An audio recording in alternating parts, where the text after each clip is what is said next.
What's up, everybody? How's it going? Welcome back to the stream. It's Tuesday. Time to get tactical. We're going to talk about some Warhammer 40,000. It's going to be freaking sick because this past week, chat, has been one of the craziest I think we've seen in 40k, at least from a number of events standpoint. The density of events this weekend has been wild. One thing that I think we talked about over the past couple of weeks has been the fact that the number of events that we've been experiencing has been kind of low over the last couple of weeks, and it's been a little bit wild. There have been low event attendance, not too many GTs happening, but that has changed. I guess they just pushed it all onto one day, which was this weekend. So that's what we're going to be doing today. I did play some games over the weekend. If we have time, we'll talk about that. But I think for the most part, we're actually just going to be going through lists because, man, oh man, is there a lot of good ones. I have had the chance to review a couple of them. Not all of them, however. So there's going to be some surprises in there. And yeah, chat, I'm freaking psyched. Yeah, it was a banger. Nurgle Matt in chat, how's it going? I want to apologize to everybody as well for the a little bit of awkwardness on the... Let me see if I'm gonna turn my microphone down here a little bit. Looks like I'm a little loud. A little bit of a delay on the stream going live because literally as I was fixing my camera, it messed up my computer there and my computer crashed. I do have the adapter for my or the mixer for my microphone here is a little temperamental, and if I unplug it at all, if it even gets bumped at all, the whole computer crashes. Not great. It's not an amazing appliance, but I think that's what happened as I was futzing with my my camera USB. I think I nudged it, and it was like, nope, we're done. We're going away. So anyway, chat. We also got some other cool stuff going on from the channel. I just released a video of this, like literally 30 minutes before this stream went live, talking about malefic weapons. In the past, I've done some rules content, so I highly recommend you check that out if you want more like real crunchy rules where we talk about like wording and stuff like that. In the past, I've done videos like that. People sometimes don't like them and sometimes threaten to kill me, which isn't amazing. It's not the most fun thing in the world, so I actually haven't done them in a while. But, you know, I figured I'd try it again in a little bit, like, you know, shorter format. So, like, their, you know, hatred can't be expounded over an 8-minute video. It's like a 3-minute video, so maybe it doesn't make them quite as mad. We're gonna see how that works. Because there's some interesting rule stuff. We can maybe cover a little bit of it today. But there's a lot of interesting rule stuff happening in the community right now, so... It's going to be a good time. Yeah, chat. Chaos indeed. Chaos is absolutely the highlight of the friggin' weekend. Man, I think maybe our time of Tyranid domination is over. We are looking at 2 Tyranid first places here right on the screen, though, but we'll see how that goes. Otherwise, chat, if you want to hear me talk for about 40k for about 22 consecutive hours, you can head on over to War Games Live. If you haven't subscribed to them already, to Joe and his whole crew over there, you should do that because I'm going to be streaming with him this weekend at the Battle for Salvation GT. It's about a 120-person GT that's running 6 rounds, and I'm going to be co-commentating with him all frickin' weekend. So 6 games of 40k, you're going to get to hear me talk about how good, I don't know, Warriors are or something. But I highly recommend you go do that because I'm psyched. I love commentating games, and I think it's going to be super cool. Joe's amazing, and I think we're going to make a good team, chat. I think that we're gonna nail it. So, boom. That's all the fun stuff going on. I do have a video going up tomorrow that I think is it's a little tongue-in-cheek. It's going to be a little bit fun. I'm kind of proud of it. I think it came out well. It's up for patrons already. If you're a patron, you've already seen it. And YouTube channel members as well. If you head on over to the member section, you should see a post with the video there. That's tomorrow's video up for early access. And that's a good one. I like that one. Also, there should be an advanced tactics video this week too. I have it ready to go. It's almost entirely edited. It's almost set. I've had a really good weekend, by the way. I had a lot. I was very productive. so we got a lot going on. So if you are an advanced tactics channel member, it's $4.20 because it's a meme number every month. It gets you an exclusive video and all of the other benefits that being supporters provides. And you can do that either on YouTube or on Patreon. You get the You get the videos on both. There's almost, I think, 10 hours of content, that exclusive videos there. When we dive into tactic stuff, we talk about mission selection and terrain layouts and things like that. For competitive play. So if you like that, then get on in there. I think that's where some of the real crunchy tactics topics we talk about, how to use the 40k's rules to your advantage, essentially. All right. Let's talk about some friggin' lists, chat. We've done, that's the housekeeping done. Let's go through some lists. So we had a bunch of huge events this weekend. Mother of all battles, Moab, over in Australia was this weekend. Crucible was this weekend. London GT, one of the largest events, I think the second largest event in the world next to LVO, was also this weekend, and there's a ton of other events to talk about. And we'll just go, I guess, chronological order. Right, chat? That makes sense? So we have Crucible. We do have John Lennon first place with Tyranids, but John Lennon, being a Chad over there at Art of War, is playing Kraken. Oh, my cropping isn't amazing here, chat. Let me see if I can get this screen to a better place. Just move my overlay. There we go. Let's get you here so we can read all the things in the list. All right. Hopefully that's not too bad when we flip back and forth. Oh, it's not good. What is happening right now? That's so weird. Okay, that should be fine. All right, that looks good. All right, we'll leave it there. So John Lennon first place, Crucible 10 with Tyranids, High Fleet Kraken, no adaptive traits. We're just rolling with the extra advance and the +1 AP. +1 AP, real good for Kraken, but you're there for the stratagem, 8-inch advance. The D3 plus 3-inch advance, I'm interested to see if he has multiple zoanthrope units. He does! There's double zoanthropes. Because the D3 plus 3-inch advance is really good for your psychers. Generally speaking, it's actually less good than you think from the perspective of getting threat range, because there's always one unit when you're projecting threat and you're trying to hammer something in a Tyranid army. One unit's going to get onslaught, right? And the unit that's going to get onslaught in a Kraken list usually is the one that's getting opportunistic advance. So it's going 8 additional inches instead of normal advancing.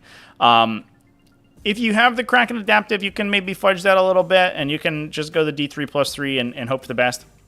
But that's not, if you're usually wanting to project a lot of threat with the Kraken list. So you want to be able to send, there's 2 Ravener units in here, you want to be able to send them 20 inches. You don't want to, hit a 1 and they only go 16, and suddenly you need like a 9-inch charge or something, and it gets really awkward. But the units that you're not using Onslaught on are the ones that really benefit from the D3 plus 3-inch advance. So those are going to be your Zoanthropes, because they can advance and cast spells, obviously. That's going to be your Gargoyles. It's going to be, we have a Parasite of Mortrex down here, it looks like, with Alien Cunning. So that's going to be that little guy. So he can run over, do actions. And those are all going to be benefited by that, having that Kraken adaptive trait. So that's sick. It is... Is this a Shard Gullet Hive Tyrant? Looks like no upgrades on him, actually. Just direct guidance. I like that. That's pretty good. It is double patrol, it looks like, with a Neurothrope, 10 Gargs, 3 Venomthropes, the 1 Zoanthrope plus another Zoanthrope at the top there with the Tyrant Guard, 2 units of 5 Raveners, 1 with Scything Talons, 1 with Rending Claws. Ooh, that's some spice there from John Lennon. Those Scything Talons, really good against lightly armored opponents. So especially, you can consider things like Adeptus Sororitas, Eldari. When Hail of Doom Eldar was the number one thing in the metagame, you always took Scything Talon Raveners because their damage output against just crappy infantry was like through the roof. Against Armor of Contempt, the Rending Claws are much better. So I like that we got 1 of each. We do have Biovores in there, and I believe a Spore Assist as well. So tons of Spore Mine placement. 3 Pyrovores, that's another unit that's going to benefit from that extra advance if you don't need the big advance on them. And then we have a Winged Hive Tyrant Reaper of Obliterax on that guy. 3 more Tyranid Warriors as well. So we're mostly trying to pull some work out of the Raveners, it looks like. And we're just playing an objective control game. So we're going to be trying to screen off objectives with the Spore Mines. We're going to be keeping your opponent off balance, trading for objectives with them with the Raveners, and then you have a lot of fast objectives secured between the Gargoyles and the Parasite of Mortrex that you can use to steal objectives throughout the game. So this is a very technical list, which, I mean, it makes sense, right? It's like Art of War. John Lennon's pretty good at 40k, I've heard. We do have, let's see, Jack Harpster with Drukhari. Cool to see Drukhari coming out again. The real question is here, do we have Harlequins? We don't. There's no Harlequins here. Hey, we've done it. This looks like a triple patrol. 2 units of 5 Hellions, Hecatrix Blood Brides, Cult of Strife in this detachment with a Triptych Whip, Show Stealer Succubus with competitive edge. Yeah, so we get the reroll, or the retry on an attack. We have a patrol detachment out of Homunculus Covens with the Void Scarred in there to get a CP every turn. 5 Incubi, 3 Venoms to keep the racks inside, and then 4 more Venoms with more racks. This is a, yeah, looks like another Cabal of the Black Heart, but this one has double Archons in it. What a bizarre list. So we have a Master Archon, a second with a Venom Blade, and then the first one with the Jin Blade and Splinter Genius. So he can swing a little bit. He has Hatred Eternal for a reroll, so he's a little bit of a smash character. The other guy can run around and kind of do whatever you want. All right. Oh, and this is the Fight Last guy. Okay, so we have 2 so that one can be swingy and the other guy can be a Fight Last guy. And you have to get through 2 2+ invulnerable saves to get rid of those 2 guys. It's a little bit tough. That can be hard. But mostly it's kind of a rack spam. We have 6 units of racks all in transport, so we're doing a Harlequin's impression, except they're backed up by Incubi, which is a little bit scarier than most Harlequin's lists. We also have Chaos Demons here, and the top 3 from Cody Drake. Looks like this is a Chaos Undivided list, but we do have Be'lakor, so it unlocks all the Allegiance abilities. Kairos Fate Weaver, oh my god! I was gonna do a video on Kairos Fate Weaver actually, chat, and talking about his weird Agents of Vect ability, but I ended up deciding not to do that. This has Nurglings. Okay, it's a Spearhead detachment, so we don't need the Nurglings there. 3 Soul Grinders with Mark of Nurgle, so they're toughness 9 Soul Grinders. Toughness 9 with a 4+ Demon save against ranged attacks. It's pretty tough to get through. Plus a Keeper of Secrets and Auxiliary Support detachment. Okay. All right. We're basically running a Keeper instead of a Bloodthirster. Keeper's a lot cheaper and better in some situations, but I think I like Bloodthirsters better, personally. We do have Scarbrand, though. So we do have 1 Bloodthirster. Although Scarbrand's not phase capped, though. I've not been impressed by Scarbrand so far. Especially, it's like interesting that this is sort of a gun line, right? So we have all these Soul Grinders that want to sit in the back and shoot, and they'll get into melee in the mid game. But the Scarbrand's sort of gonna take to fight your opponent, I think, early. And they just make him. He just makes everyone better at fighting himself. So I think you want to be able to buff friendly units with Scarbrand's aura, and I wonder if maybe we're trying to keep the Soul Grinders around him to get the +1 attack from them. I don't know, but that's interesting. Super fun for sure. Nargomantia is like a continuum transfunctioner, very mysterious and powerful, and his mystery is exceeded only by his power. He's very mysterious and he's very powerful. It's true, chat. All right, moving up. We'll talk about Mother of All Battles. So this is a big event over in Australia. I think this one was 60 players. At least very large by Australian standards for sure. And I mean, that is major level throughout the rest of the world. So one of the biggest ones down there. We did have a mixed Tzeentch detachment, and we're going to be talking a lot about Tzeentch detachments both this week and next week, because we do have one of our XO1 players from Allegiance Open, or Alliance Open, excuse me, is going to be on the stream next week. I'll talk about that a little bit later once we get to his list, but we'll talk about the archetype initially. It is a 1,000 Suns plus Tzeentch Demons build. Yeah, so we have 12 Flamers, plus a Kairos Fate Weaver again. Kairos Fate Weaver is getting so much play today. 12 Flamers plus Kairos Fate Weaver in a Vanguard detachment, and that's backed up by 1,000 Suns. One of the cool interactions that we have there is that you can actually cast... I don't know if we have it, although we could, I think, Chaos Familiar into Infernal Gateway on one of the 1,000 Suns casters, and then also you can cast it first with Kairos, because he knows the entire Tzeentch Demon's discipline. The Infernal Gateway, the fact that they're named the same means that you can't cast the second Infernal Gateway, except 1,000 Suns have a a Cabal Point ability to cast a spell a second time. So you can actually get both versions of Infernal Gateway cast over the course of a turn. One of them is at +4, +5, depending on what turn it is, and Kairos' cast buff is triggering off.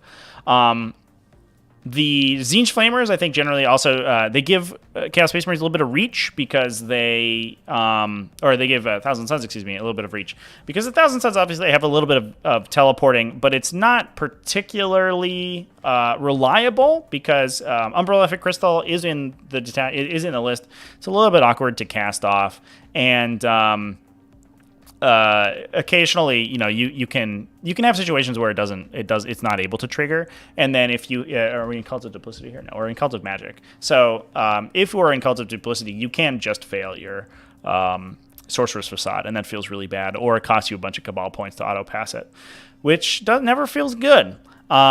The other thing that those flamers are going to give you is a fast unit. So, the one thing that Thousand Suns really struggles with, especially is like late game, being able to score objectives late game. If you haven't positioned perfectly well with them, even if they're going second, sometimes they only score an 8 on the bottom of round 5.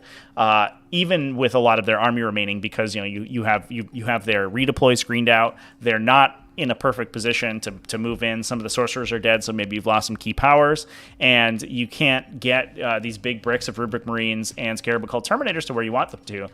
Whereas if you have Tzeentch Demons, Kairos Fateweaver for GCP can just teleport himself for free. Not for free, but he can teleport himself, and then the Flamers themselves are all move 12 infantry, which is not something that Thousand Suns have had in the past. So that's super cool. Plus, Flamers are really kind of stupid broken, and they're way more efficient than firing Warp Flamers at people. What are they called? Warp Flamers. Yeah. But it looks like we're all in on Warp Flamers, though. We have 4 Warp Flamer Rubric Marines and 2 units of 2 Rubric squads, so 8 of those. Plus Warp Flame pistols on the Aspiring Sorcerers. So like basically a total of 9. It's like 2.5 plus the 8 regular and 11 flamethrowers on the other guys. Whoa! All right, that's mad. That's a massive number of auto-hitting attacks over there.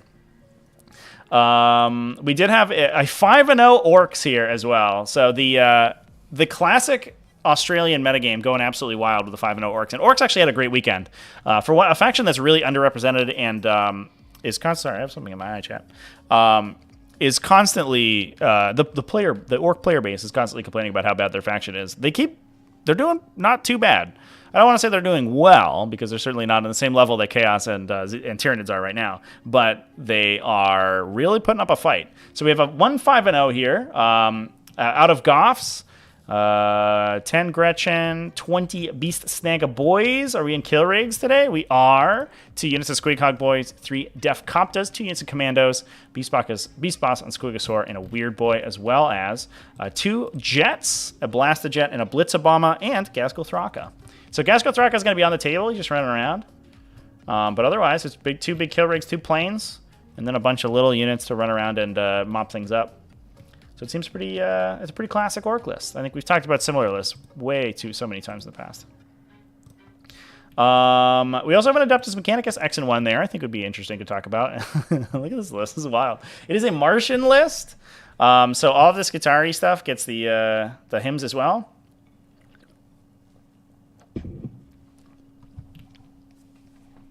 We have 6 Cognis Lance Cannon, Iron Strider Ballistari, 2 Fusilovs, 2 Scorpius Dune Riders, and a Marshal, the Firepoint Telemetry Cache, and an Artisan Dominus. And otherwise, 6 units of 5 Vanguards with an Arc Rifle each, and 10 Corpus Carrier Electro Priests. We do have 2 Dune Riders to keep those 2 guys in. But it's interesting that we're not playing the melee stuff. No Sicarians in this list whatsoever. We're going to be using this Corpus Carrier Electro Priest to try to prevent people from coming into you in melee. The Electro Priests are really good at kind of, especially against melee armies, they can kind of create like a two turns of buffer.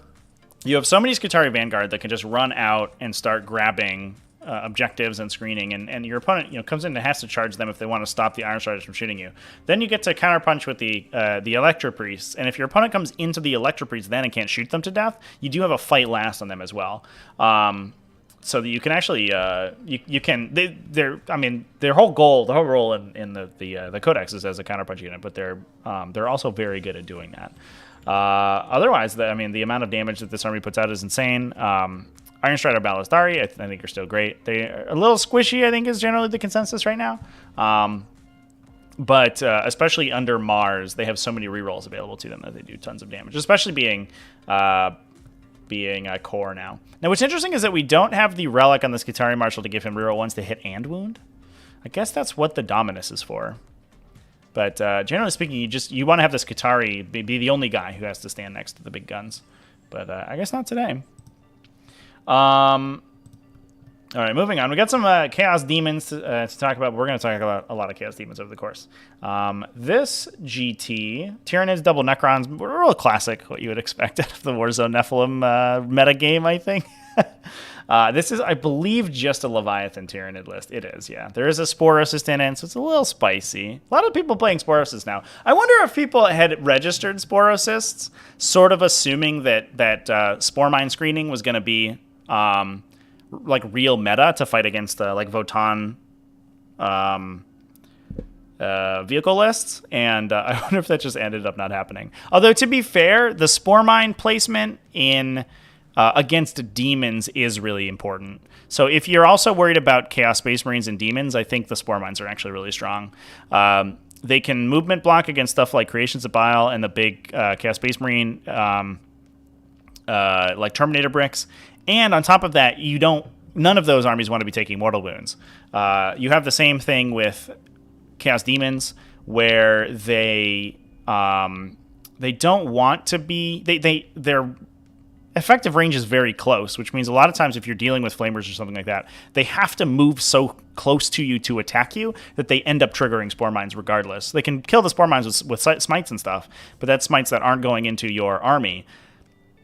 And if they're killing you with their flamers, if they're shooting your actual units, they're probably running into the Spore Mines and losing flamers. And if they're shooting the flamers, at the Spore Mines, then you're just going to put the Spore Mines back, and the flamers aren't doing any damage.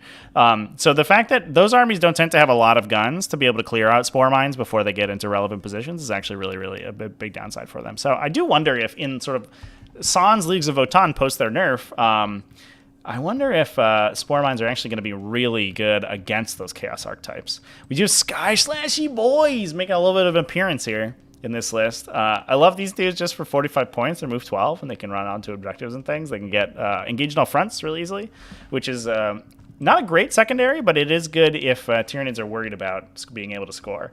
And they're in there with double Harpies, one with Voracious Ammunition, one with Synaptic Enhancement, and 3 Biovores. Man, 3 Biovores plus Sporocyst is like the just what everyone's doing these days. That's crazy. How many Zoanthropes in this list? Just the one? Just the one, it looks like. 1 Winged Hive Tyrant with Reaper of Obliterax. Bunch of Tyranid Warriors, yeah. And then the big stuff. Alright, I actually really like this army.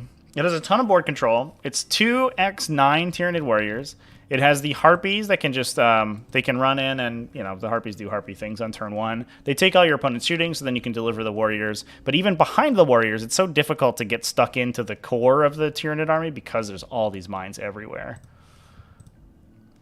So that's basically a normal Leviathan list, but there's a little interesting things to talk about. We also have 2 Necron lists here. I imagine there's not a ton to say about that. Yeah, an Obsec list with a bunch of Scarabs, so we're gonna skip that one. And then this is an Obsec list with a bunch of Destroyers and Scarabs. All right, we're gonna skip that one too.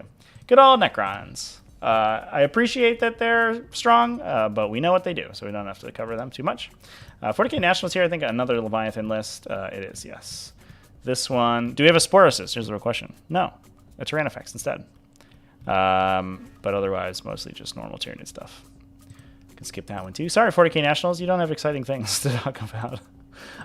We do have a Chaos Knights list here, where you're playing, it looks like House Herpatrax.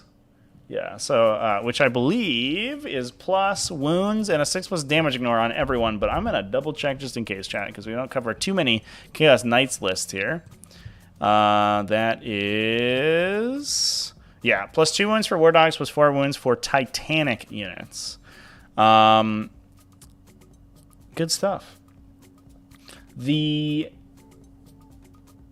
So it's 3 Big Knights and 3 War Dogs. So significantly, seriously different than we see a lot. We have the Mirror of Fates and a War Dog Executioner, which is the, I believe, the Psychic cast. Oh, no, excuse me. That's a CP regen on one of those guys. We do have the Pyrothrone on the other guy. That is the Psychic cast. So we have, basically, he's very good at running out and doing psychic actions. So he can potentially unlock a psychic interrogation for you, which is pretty nice. We have a Knight Abominant. So one of the other casters with Blessing of the Dark Master. We have Knight Despoiler with Bow to None, which is the Herpatrax specific ability, which I'm going to have to look up, unfortunately. That one I don't know.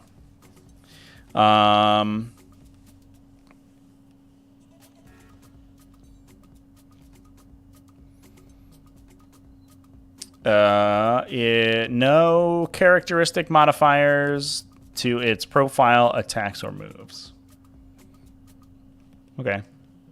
I guess, I mean, I'm sure that's good against a lot of stuff. That fights through demons pretty well, I think. That fights through Eldari. Characteristic modifier manipulation is pretty good, and attack modifiers. That seems very niche. I wonder if that's definitely like sort of a metagame selection. I guess it fights through like Tyranids too, because you get through the Venomthrope aura. So it seems pretty okay. And then a Knight Despoiler with Veil of Medringard to get the good invuln save. Good invuln save. Putrid Carapace, make it harder to kill. So one super tough Despoiler. But he does not have...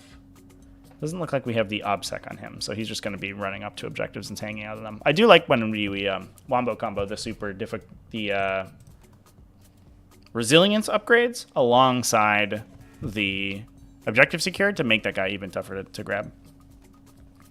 Wolf Amiibo brought on Old One Eye this weekend. Dude, that dude, he freaking loves his Tyranid armies over there. Old Malcha. Yeah, I'm sure he'll bug me about it at some point, pun intended. He is in our chat, by the way, in our Discord, excuse me. I shouted out to a bunch of people in the Discord server, but the Allegiance Open, we had a ton of Tactical Tortoise Discord server members get top X in that event, which was freaking sick. There have been a lot of like T5 S2 Invitational qualifiers and T5 Invitational players that got there, which is like super cool.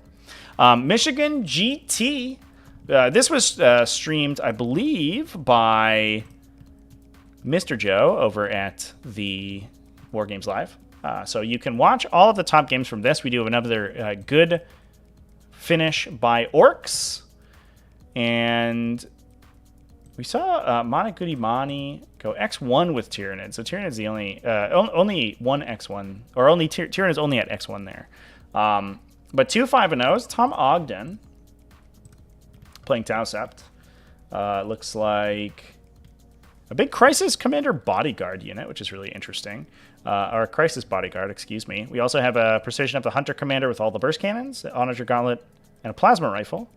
Long Strike, 2 more units of Crisis Battlesuits with burst cannons, Cyclic Ion, Plasma. 2 Sunshark Bombers, and Commander Shadow Sun. So just a bunch of... Just sort of standard, a bunch of Crisis Battlesuits. Tom Ogden with Tau Empire. What an absolute Chad. That guy's killing it. TJ Lanigan with Chaos Demons. He's back to full Chaos Demons off of Thousand Suns now. I know TJ's a bit of a controversial player, but I think he's been doing a lot to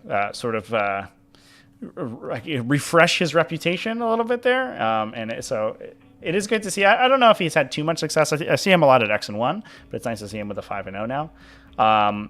Undivided Legion list. This looks like just an Undivided Patrol Detachment plus another Undivided Patrol Detachment.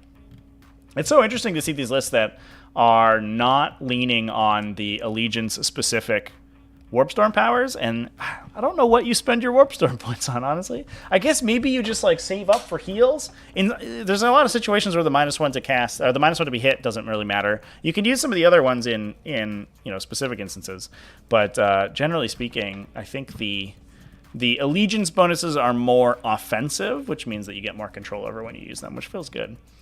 It's Bellicor, 2 units of Bloodletters. Battalion Detachment with a Bloodthirster, Indomitable Onslaught, Brazenhide Blood Drinker Talisman, so the Tank Thirster over here. 1 Fate Skimmer, Bolt of Change and Infernal Flames on that guy. This Fate Skimmer, it does have Retinue of Horror, so it's +1 to cast, but man, getting Bolt of Change off with just a +1 is like so scary. Mostly you want the Infernal Flames though, and that guy getting an Infernal Flames off with +1 is fine. A Transweaver with a Hysterical Frenzy, I think that's usually a Psychic Interrogate bot as well.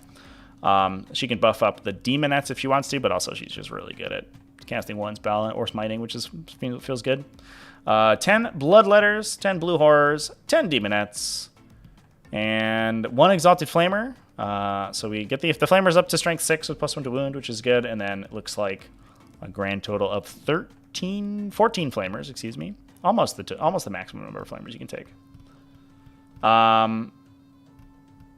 So cool. So this is very objective secured heavy. We have 3 units of Bloodletters, the Demonettes plus the Blue Horrors. I imagine all the Bloodletters start in reserve.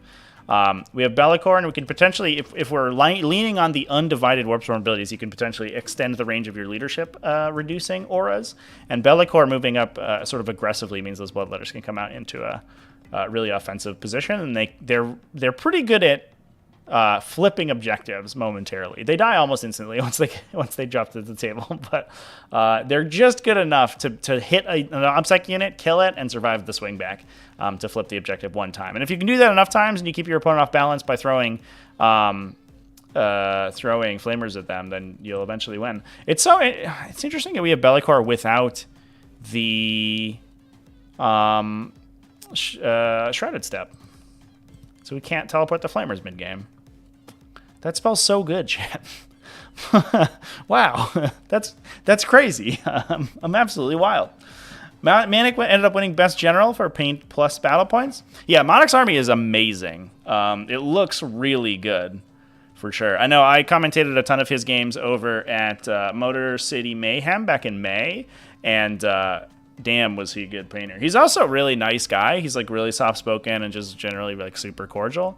And that was good to see. So it's good to see him. I guess at the very least, he was at he got an award there. That's good. Joe Ramuni. We also streamed some of Joe's games. Joe's super fun. He's sort of a quintessential orc player, which is great. But he always does well with orcs, and he always talks himself down too. As you know, he's not that good, but he's constantly X-1 with orcs, which is an achievement in and of itself. We just talked about orcs going 5-0, and we do have a 4-1 here. But I don't want to say that playing orcs isn't difficult and doesn't require some luck. Orcs going first is a really strong contender. Orcs going second, not so much. So being able to play out 5 entire games and only drop 1 is pretty good. That goes to show you, and especially with the amount of success Joe has, it's probably not just going first and walling on people on bottom or top of 2. We have, looks like, big brick of Beastnaga Boys, 16 Beastnaga Boys plus the Knob, 2 units of Gretchen, 10 Burna Boys. We have a truck for those Burna Boys. We sure do there. Look at this little guy. Looks like 5 Mega Knobs, 15 Squighog Boys, 2 Asbon Blasted Jets, Makari, and Gaskell Thraka. I know one thing that Joe likes to do, especially with those Squighog Boys, is you can bottom 1 Wah, and if your opponent deploys aggressively, you can actually situate yourself to get top 1 charges. So if you do go first with orcs and you deploy very aggressively, you can hit them immediately right out of the gate.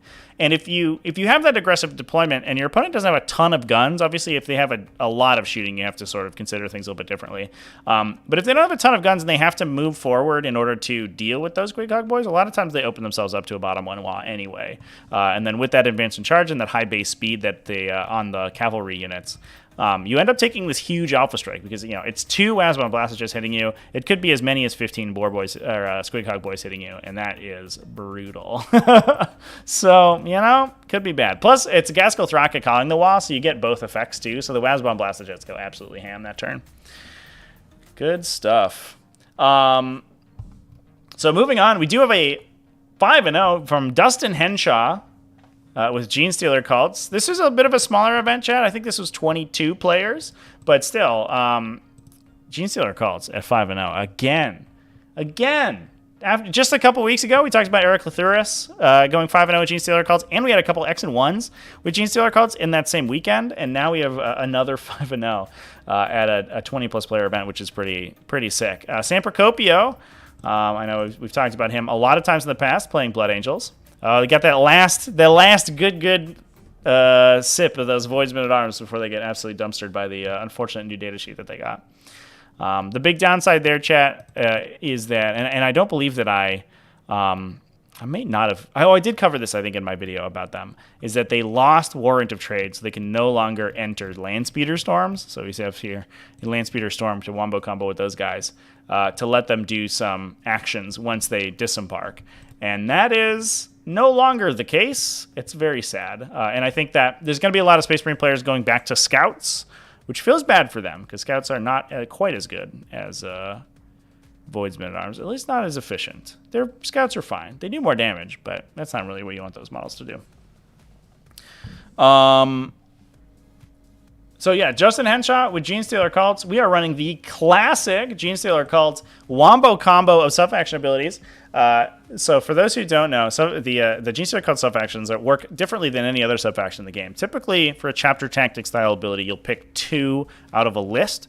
Gene Stealer Cults have a points buy system where you get 4 points to purchase them, and they cost between 1, 2, or 3 points, which means you could just get 4 sub-faction abilities if they're all the 1-point cost. And it turns out those 4 sub-faction abilities are all really good.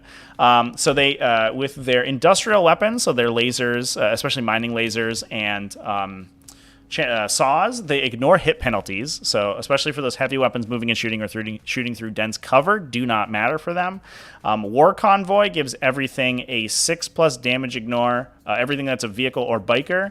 Accustomed to Toil gives everything a stalwart, so it can only be wounded on 3+.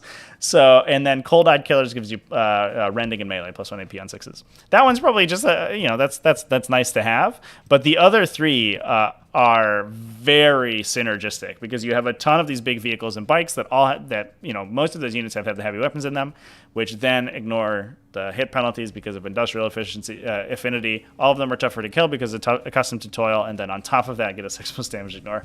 So I think that the Gene Stealer Cult community has finally come out with a sub-faction that's probably the strongest, and it's certainly that one. Good stuff. We have 3 units of Acolyte Hybrids in this list. 3 units of Neophytes, 2 of 20 with seismic cannons and shotguns. I think we're going to see a lot of overlap between this list and the list that I've talked about in the past that Eric Lathuris ran. One of them with Lying in Wait. The other one actually no upgrade on them. Sometimes you see a perfect ambush on those guys, but I guess not today. 2 units of Metamorphs. So these are the Acolyte Hybrids with an additional attack, I believe. And their melee weapons are a little bit better. We do have hand flamers on those, on one of the leaders, I guess. That was probably 5 extra points that we had. Keller Morph, with Worm Tooth rounds, cranial inlay on a Nexus, a Sanctus. And then, 3 units of Adelan Jackals, which I think you sort of have to run. And I believe we have an Icon Ward. We do. With the Presser's Bane, that's a little pistol. Boo-boo! It's the 3-shot multi-damage pistol, if I remember correctly. So the Adelan Jackals are super tough units. So they have the Stalwart effect. They have the 6+ damage ignore that we talked about. They have a built-in -1 to be hit constantly. It's permanent. It's not only ranged or melee attacks. It's not range dependent. It's permanent -1 to be hit.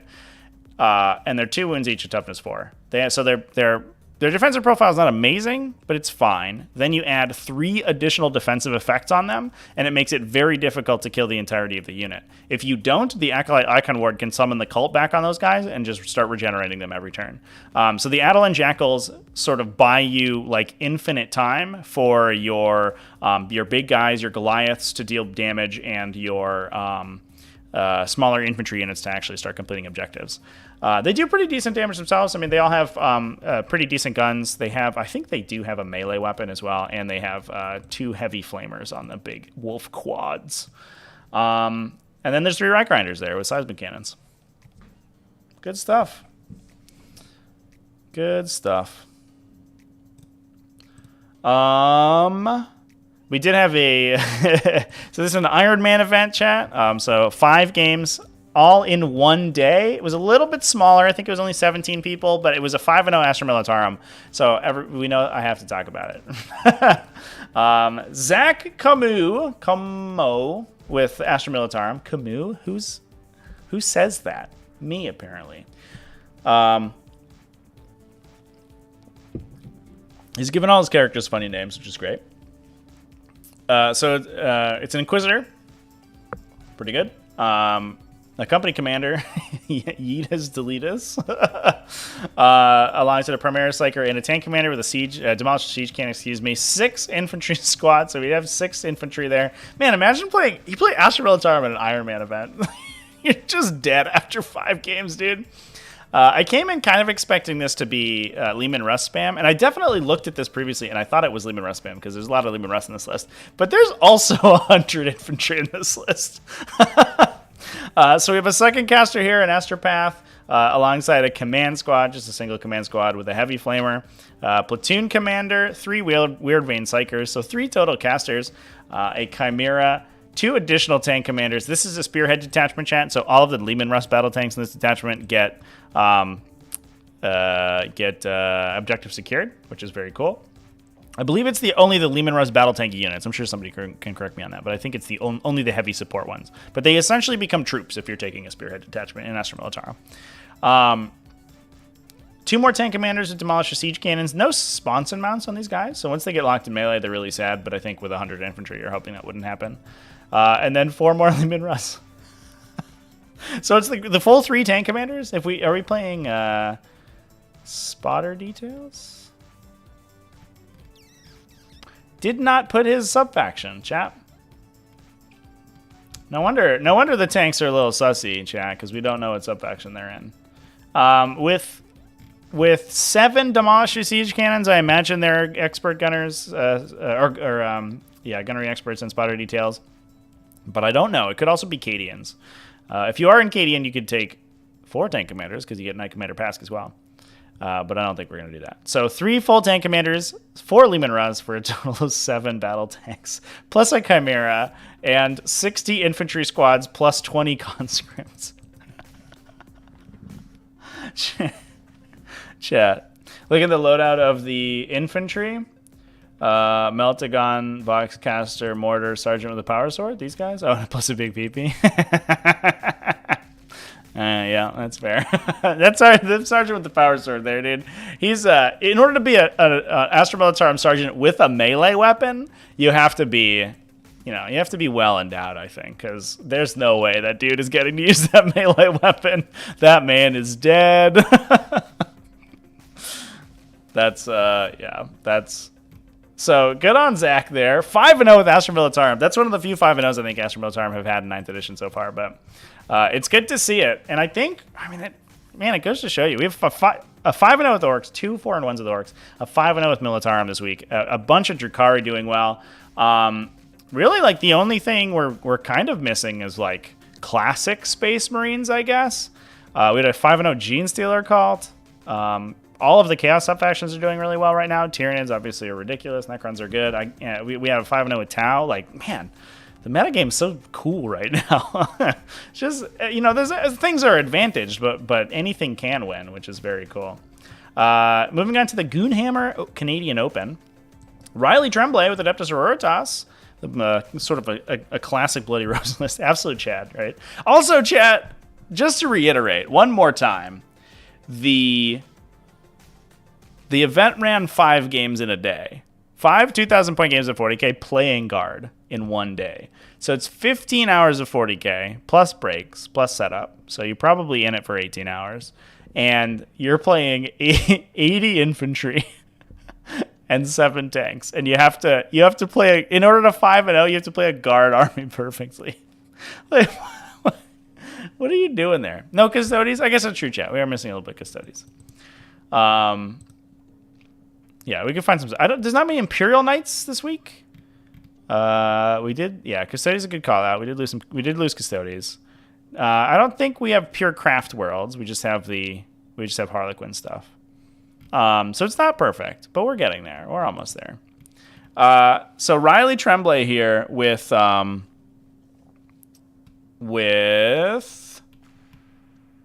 Rose Sororitas, Canoness with Blazing Ire, Celestine Gemini Superior, Morven Val with her Warlord traits, 3 units of Battle Sisters, 3 units of Repentia, a Dogmata with Spiritual Fortitude and Holy Piety, so no nuke on her. 1 Seraphim squad, 1 Zephyrim squad, another unit of 5 Zephyrim, 2 Retributors with 4 Multi-Meltas and a Rhino. Yeah, it's pretty normal stuff. There's a Hospitaller in there to regenerate those Retributors, and they are big Retributor squads. So we have the full 10. So there's a ton of ablative wounds for their Multi-Melta, and it's very difficult to kill the whole unit, especially if you're on good GW terrain. So once you start you peel out the Multi-Meltas out of line of sight or into line of sight, they shoot something, they get shot back, you peel them to casualties, and then the Hospitaller regenerates the Multi-Melta models back in the next turn. Is usually the wombo combo there. Plus, it makes the units significantly difficult to kill, harder to kill, especially against 1 damage attacks, because you have a 3+ armor of contempt, half the units in cover that you can take saves on, and they have a 6+ damage ignore. So if your opponent doesn't have a ton of shooting, you can actually just bail the Multi-Meltas out, put 7 sisters in, or 6 sisters in cover. The rest, the Multi-Melta models come out and actually shoot. And then you just take all the casualties and the Bolter ladies, and they're very difficult to actually totally kill. And if you let a Adeptus Sororitas Retributor squad fire twice, the game is oftentimes lost. Yeah, the 2 10-man red squads is pretty solid, for sure. Yeah.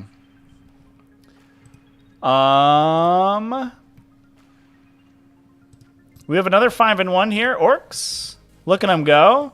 This one's a bit funky. Boss Zagstruck coming out immediately. War Boss. A standard War Boss just on foot with Brutal but Cunning and Aquila Claw. So big smashy War Boss.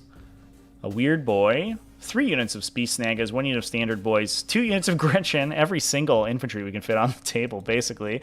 2 units of Commandos, 3 units of 3 Mega Knobs, 3 units of 3 Squigog Boys, 3 units of 5 Storm Boys, 3 units of Mecha Guns. This list went off the rails, chat. I saw 3 units of of Beast Snaga Boys, and I was like, all right. This will be fine. So infantry will be in for 3 kill tanks and Gaskell at the end here. And then it just kept going with infantry squads. So this is like a classic Green Tide list, but instead of taking big units, we're taking thousands of tiny units. What is our sub-faction today? This almost feels like a Death Skulls list. Oh, it is Goffs. All right, fair enough. Goffs is just so good. But Death Skulls gives all these infantry objectives secured, which gets really tough to fight through. And then 3 units of Storm Boys. Yeah, so we're going to call that early Wah. We're going to try to make 1,000 charges on your opponent, and you're just going to try to trade up with little units of boys. They can gum up the work so that Gaskell Thraka gets in there. I'm a little bit worried on damage output, especially against armored stuff. You hit knights with a list like this, and you feel really bad. But I think that's what the Mega Knobs are supposed to be for. So if you can hide the Mega Knobs for long enough, eventually your opponent has to bring that stuff forward to actually clear out the infantry, because you have endless infantry models on an objective, and then the Mega Knobs and Gaskell can get to work. We have a Harlequins here. I believe it might change this time around, but I believe the number 1 army in the game, triple Shadowseer, chat. Man, we were talking about just 2 weeks ago over at Webway GT. We streamed a mixed Eldari list that had 2 Shadowseers in it, and I was waxing philosophical about how cool that wombo combo is, because you can I mean, it's so much mortal wounds from all of the Witchfire powers that they have. You are very good at Warpcraft secondaries because one of them can move aggressively to perform Warpcraft secondaries, and the other one can Twilight Pathways, the first one. So you can move back and forth with them, and they're just generally really good. And this is just all in on that. 2 casts of Mirror Minds, and we have a Fog of Dreams as well. I wonder, do we have a Mirror Architect? No. I think they're all staking into the standard shadows here. But we do have a Laughing God's Eye for the 5+ damage ignore against mortals. Dark? Yeah, chat. Dark sees a little bit of play. It's interesting. We've talked about it a lot, but it's interesting that Dark got the nerf bat, but Creations of Bile has survived. But Dark sees a little bit of play, mostly because of the +1 HP to fight against Armor of Contempt. Oftentimes, it's either Light or Twilight now, but Dark I think is still fine. And honestly, between the 3 sub-factions, Harlequins, I guess that might be a benefit of not having that many sub-factions, but Harlequins probably has the best internal balance between all of their sub-factions. It also helps that they don't have any, like, there's no, you're always taking the same units. So you can't synergize more effectively with a particular unit because you don't have that many to begin with. So I guess Harlequins is kind of a special case, but you see basically every kind of Harlequin list at this point. The other cool thing about Dark 2, chat, is if you're playing offensively, and this might have been an impetus for the nerf as well, to their ability. If you're moving those Harlequin player troops aggressively to take people's objectives away, you are often charging with them, which meant the Dark Sadith ability to fight on death was doing nothing, because it only works defensively, typically. It only works when you're taking the hit first. The rework, though, doesn't check whether or not you fought already that phase. So you just deal mortal wounds, you reflect mortal wounds when you die, which means that if you're moving up aggressively to take an objective, you can charge you on the objective. If you don't kill them and they swing back or they charge you back, either one, you're going to be still dealing damage reflecting to them. So sometimes they basically just deal more damage because of the mortal wound reflection, which is really good. So I think a lot of people were like, oh, it's a nerf, you're never going to play Dark again. But really, it was a side grade. It wasn't a total nerf to their ability. So 3 units of 10 Harlequin troops. 4 units, 5 units. Oh, nope, it's 6. Sure. It's all 6, chat. Old Dark worked on multiple charges. As Harlequins no access to fight last. They're countering interrupt in the army at all. Oh, sure, chat. Yeah. So, like, if you had charged with multiple things all at once, yeah. That's true. But also, yeah, that's how all fight on deaths work. That is a big downside for the faction. But I think, generally speaking, the mortal wound reflection is better. It's very matchup dependent whether or not you need to charge multiple times. Oftentimes you don't, or it doesn't matter. You have one unit charging the important fight, you fight that one first. The other one's going to engage with, like, some Space Marines, and the interrupt wouldn't do anything anyway. Especially to 10-man Harlequin player troops, chat. It's very, unless you're engaging like a really tough unit. It's difficult to do enough damage because there's 4 ablative wounds in this. There's 4 Harlequin's blades you don't really care about. It's really difficult to do enough damage for those guys to be significantly reduced. 4 Skyweavers with Haywire Cannons, 3 Void Weavers with Prismatic, 2 more Skyweavers. So 6 total Skyweavers with Zephyr Glaives, 1 with Shuriken Cannons, 3 Void Weavers. Good stuff. All right. That's Goonhammer. Hammer Down Breast Cancer is a relatively small event, I believe. It was only about 17 players. But we did have a Chaos Demons 5-0. We get to talk about. Oh, this one has Karanak in it. I love it. This is, let's see, Undivided Patrol Detachment, Bloodthirster, and Karanak. So I love Karanak because he's just a psychic tank. He's good at denying, and he gives you a 3+ deny. He gives you +1 to deny with your the Scorn of Sorcery, the Coronate 4+ deny. So I think it's good if you're worried about giving up Psychic Interrogation. I think Karanak is a solid pick because he can, I think it's a good marriage of mechanics with lore because he's like the he's the doggy boy, right? You want to take him for a walk, so you want to staple him to your characters. So he wants to stand right next to the character and be able to protect him from psychic powers and psychic interrogations with that super good deny. Which means that, I think he acts appropriately as a dog would. I assume that I don't know if Karanak has any particular fluff about how he's operates in the battlefield, but I assume that makes sense. We do have 2 units of Flesh Hounds in this list, wild, as well as a Vanguard detachment. This one is undivided because we have Nurgling unit. Man, those Nurgling units they're just coming in for, this is also actually a Khorne detachment. Oh, it does say that, excuse me.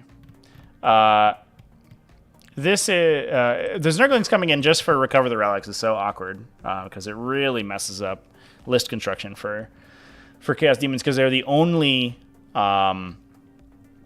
forward deploy that the faction has access to. And in this situation, I think you'd much rather have a unit of 10 Blue Horrors than those Nurglings.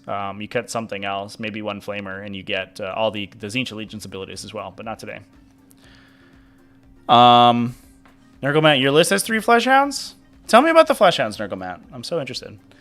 It doesn't feel like demons are wanting for like fast, punchy guys with a lot of attacks, but it seems fine. When am I streaming a TTS battle? Tomorrow at 2 p.m. U.S. Eastern. I stream on my Twitch channel. I stream TTS. I don't usually stream that on YouTube, but I stream almost every day. Typically Wednesday through Friday. Tuesday I'm streaming here. Mondays are always weird, so I almost never get to play on Monday. Yeah, that's when I'm streaming TTS. So come catch me tomorrow. I'm going to be streaming. I think I'm going to be streaming Thursday, or I might be streaming later in the evening later this week. And then my Friday actually might be off this week because I'm going to be traveling to Battle for Salvation to stream with Wargames Live over the weekend.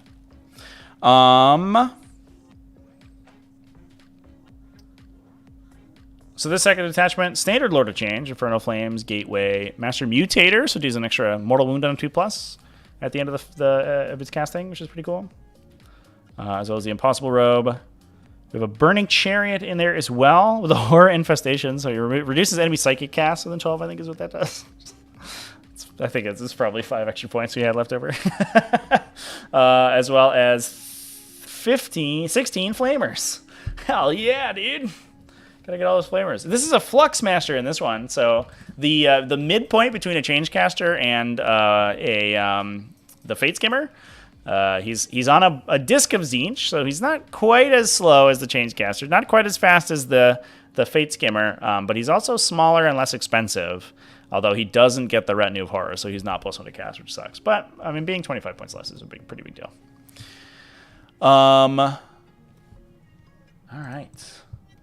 Let's move on. All right, let's start talking about some serious events here, chat. So we've had a lot of smaller ones. Obviously, Goonhammer Open, pretty big. Michigan GT was huge. Crucible was huge. Tons of huge events. But these European events this weekend were absolutely monstrous. London GT, obviously, 700 players. Super big. Hanseatic Atlantic Open. I think this should be Alliance Open. Is that right? Now I'm second guessing myself. Is that a typo? I don't know. We'll find out later. Actually, now I want to look. I would be remiss if I said the name of an event and it was actually wrong. I thought this was Alliance Open. Let's find out. BCP says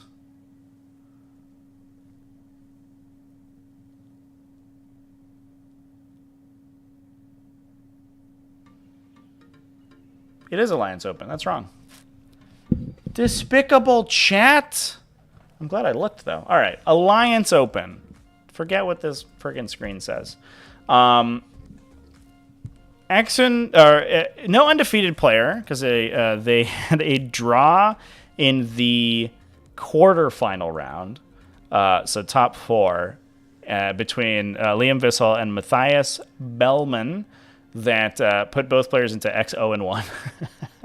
But speaking of players who play on TTS, Liam Vissel is a T5SU Invitational Season 1 finalist and was also top 4, I believe Season 2 as well, and has participated elsewhere.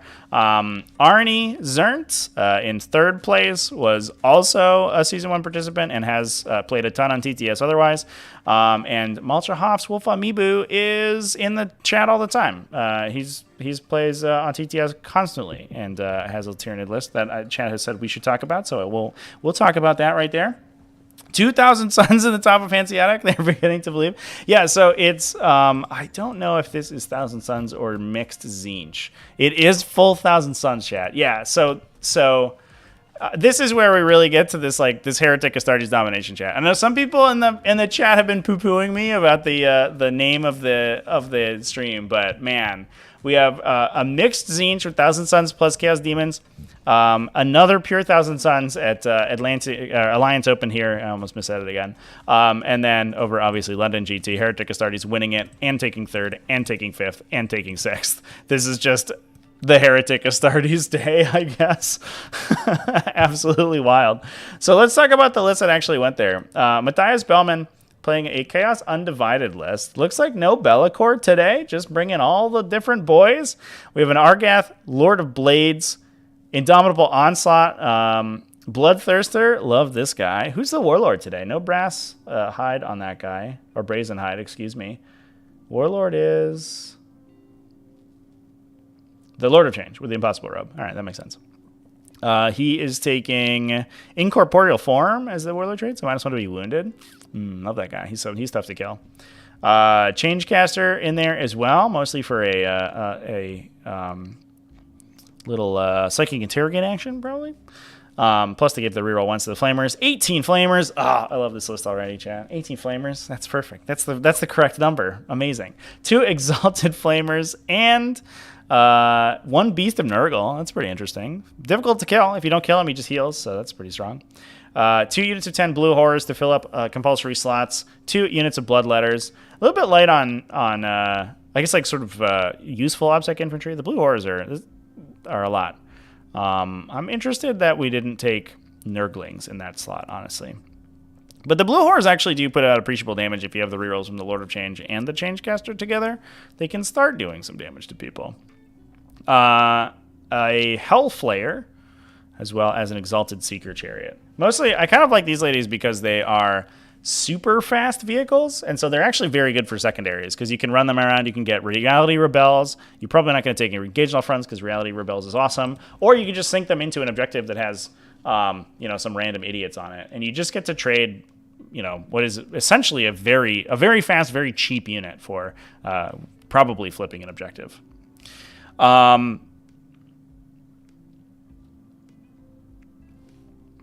Yeah, love it. Congratulations to Matthias Bellman. Chaos Demons coming out of the gate swinging here.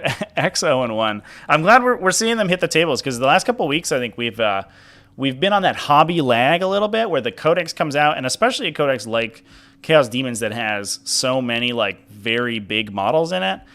Getting the army assembled and together, and especially if you want to take 18 Flamers, getting 18 Flamers scrapped together for a list is tough.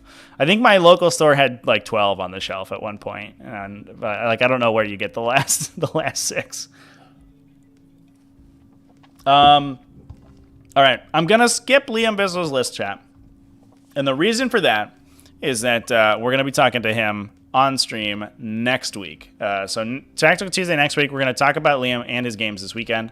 We're going to talk to him about Thousand Suns. He was playing Thousand Suns plus Tzeentch. We're going to talk to him about that list, about what he likes about Chaos right now, and about his games at the Alliance Open. So stay tuned for that. We're not going to go over his list right now because that's what we're going to spend time on next week. But we can talk about a pure Thousand Suns list because we do have Jan Heydrich here with Thousand Suns, regular old Thousand Suns. This is Exalted Sorcerer, Infernal Master, and a Thousand Suns Demon Prince. Gives a little bit of punch, which is nice. 2 Hell Brutes with multi-meltas. Okay, sure, that's new. As well as a Dreadclaw drop pod that looks like to me it's going to be dropping these Warp Flamer Rubric Marines out. So we have Cult of Duplicity, so everything has Sorcerer's Facade.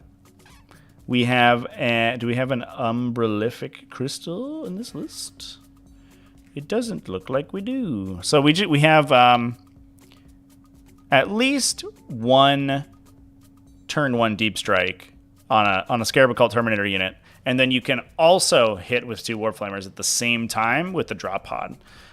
So that's freaking sick. Like I talked about before, a big downside that Thousand Suns have is like a lot of times their drops are a little bit awkward because the timing's not right, or they get screened, or you can only drop 1 thing at a time. So if your opponent can deal with 10 Scarab Occult Terminators, you drop them, you deep strike them into your opponent, and they're just like, okay, cool, welcome to my deployment zone. I'm going to kill you now. But if you're also protecting them with 2 units of Warflamers, that's a threat saturation that a lot of lists can't handle, especially if you're teleporting the Scarab Occults once they have all of their defensive buffs up, that gets really tough to deal with.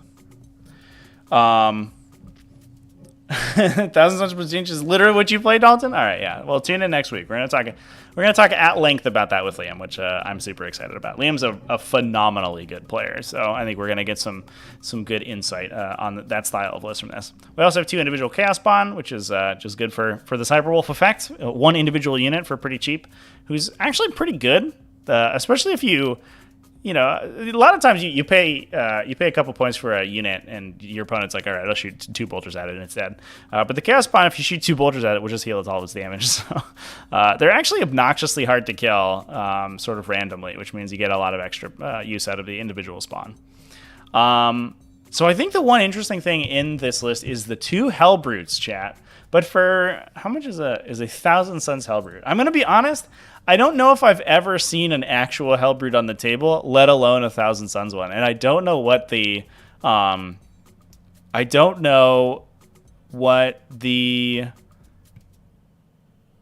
synergy there is. So they have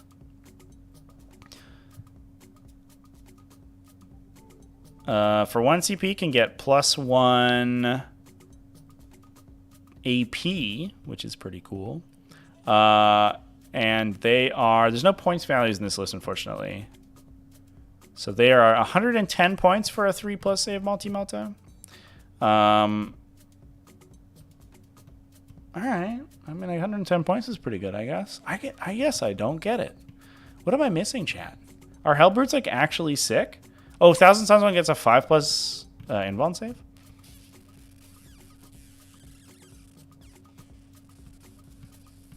Do they? Huh. All right. Well, here's I was just I'm on Wahapedia right now, chat. Is that on their data sheet? Does Wahapedia have a mistake on it? That would be shocking.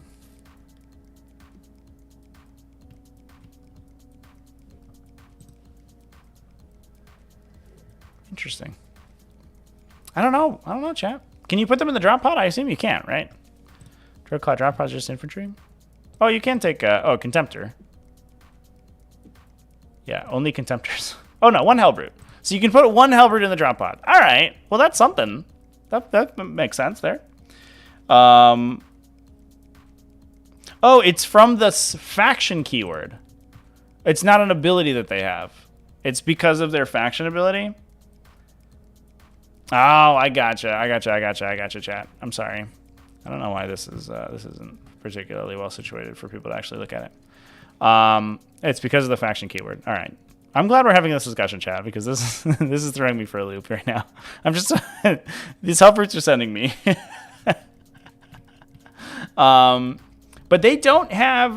There's the ability to fire in response, which used to be in Chaos Space Marines. But that's no longer the case, right? You can't Warp Flame from Hellbrutes. They're 3 damage melee attacks. Huh. Is it? Do regular CSM? They get the Hellbrute strat still, right? They get something.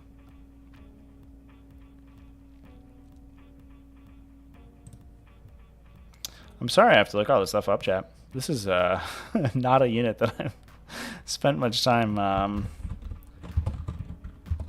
analyzing, to be honest. Yeah, like Fire Frenzy, after your opponent has finished making attacks, if they hit a Hellbrute, you can shoot.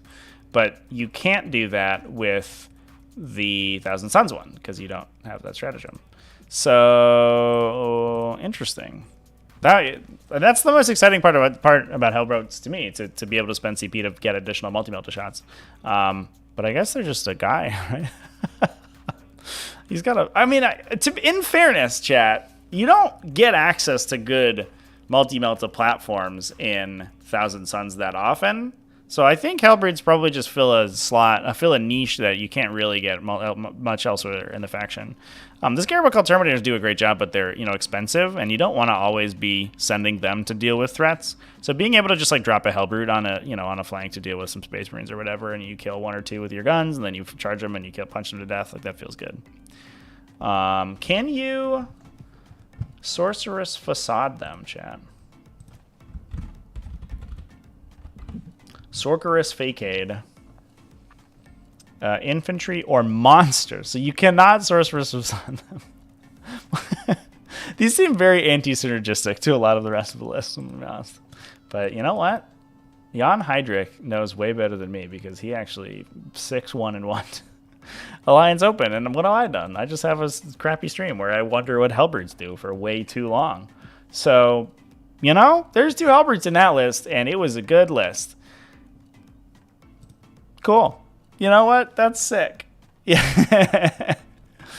2,000 Suns need some form of anti-tank. Yeah, the Mortal Wounds are just awkward to do because you can't target them. You can't target most of them. Some of them you can. But, so having Multi-Melt does, in addition to the Mortal Wound, certainly helps. Got really excited about bringing Warlock Executioners before Nephilim came out. Yeah, that makes sense. Because it would just ruin your command points.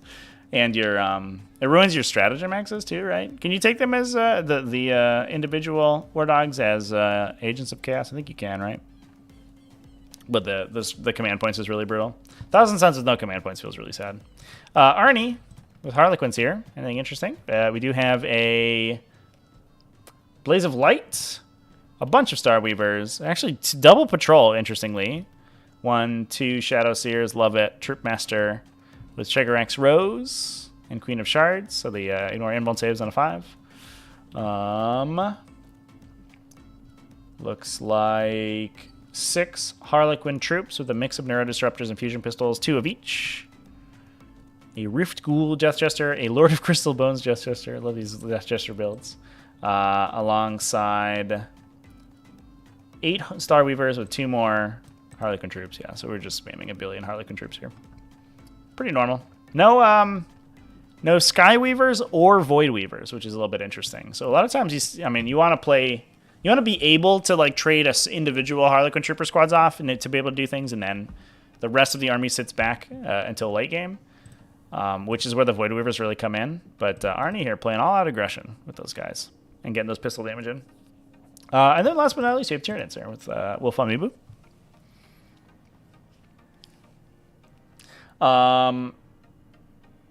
We are playing Kraken with the Kraken adaptation. So I think, yeah. So 2 of the lists today have been Kraken, and I know I'm sure Valdor from the Discord could correct me here if I'm wrong, because he does all the math. But I believe that Kraken, while having a lower player base than High Fleet Leviathan, actually has a higher win percentage.